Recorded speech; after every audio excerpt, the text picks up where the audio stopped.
Hello বন্ধুরা, আমি আবার এসেছি একটা নতুন রান্না নিয়ে। এটা বাঁধাকপির কোপ্তা কারি। বাঁধাকপিটা ছোটো ছোটো করে কেটে নিয়ে তাতে নুন, একটু হলুদ আর আদা লঙ্কার পেস্ট, আর এটা জিরে গুঁড়ো, আর এটা হচ্ছে আদা লঙ্কার পেস্ট দিয়ে দিব।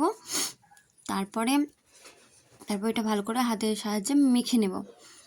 তারপরে তাতে বেসন যতটা তোমাদের মনে হবে ততটা বেসন দেবে। এখানে আমি কড়াইয়ে তেল গরম করতে দিয়েছি, দিয়ে ওইগুলো দিয়ে দিলাম মাখানোটা। তারপর সেটা ভালো করে লালচে লালচে করে ভেজে নেব। খুব লাল করবে না, নাহলে পুড়ে যাবে। আর গোটা ভিডিওটা দেখার অনুরোধ রইল। আর ভালো লাগলে লাইক কমেন্ট শেয়ার করতে ভুলো না। আর তোমরা যদি নতুন হয়ে থাকো তাহলে আমার পেজটা সাবস্ক্রাইব করো প্লিজ, যে পাশে থেকো। তো চলো, আমার এটা লালচে লালচে করে সবই আমি ভেজে নিয়েছি। এই যে আমার ভাজা হয়ে গেছে। এখানে আমি সরষের তেল দিয়েছি অল্প মতন, দিয়ে আলুটাকে ভেজে নেব। আলুটা ভেজে নিয়েছি, লাল লাল করে ভেজে নেব। তাতে একটু নুন দেব, লবণ পরিমাণ মতো লবণ দেবে। আমি এখানে 2 চামচ লবণ দিয়েছি, একটু হলুদ গুঁড়ো দিয়েছি, দিয়ে লাল লাল করে ভেজে নেব।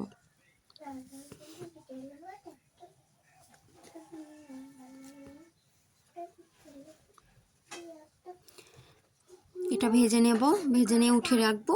দিয়ে আবার কড়াই একটু তেল, পাঁচফোড়ন আর টমেটোটা দিয়ে নুন দিয়ে দেবো।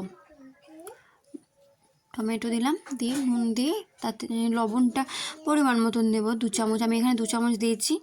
আলুটা ভেজে তুলে রেখেছি। তারপরে হলুদ আর আদা লঙ্কার পেস্ট, জিরে গুঁড়ো আর একটু চিনি, সেটা ভালো করে করে যেন গন্ধটা চলে যাবে, আদা রসুনের যে আদা লঙ্কার যে গন্ধটা চলে যাবে। তারপরে এটা আলুটা দিব। আলুটা লেড়ে তারপরে যখন ভাজা ভাজা হয়ে আসবে তখন জল দিব। জল দিয়ে ফুটে উঠলে তখন এখানে দেবো ধনে পাতা কুচি, একটু গরম মশলা, যেটা আমি দিয়েছি কিন্তু আমার ক্লিপটা নেওয়া হয়নি।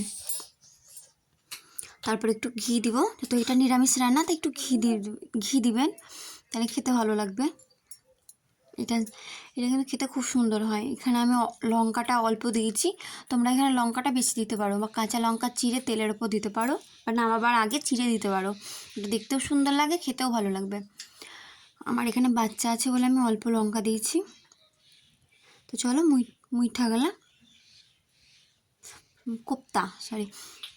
কোপ্তাটা বাঁধাকপির কোপ্তা গেলা দিয়ে দেবো একটা একটা করে।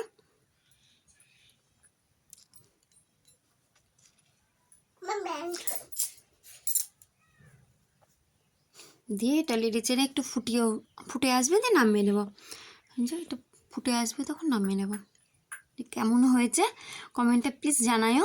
আর একবার অবশ্যই বাড়িতে তোমরা বানায়ও। দেখো আমার কোপ্তা গেলা আমার কত সুন্দর গোটা গোটাই আছে, ভেঙে যায়নি। তো আমি একটু তাড়াতাড়ি নামিয়ে নিয়েছি। খুব বেশি এটা ফুটাবেন না, নাহলে ভেঙে যাবে। তো বাই, এই পর্যন্ত।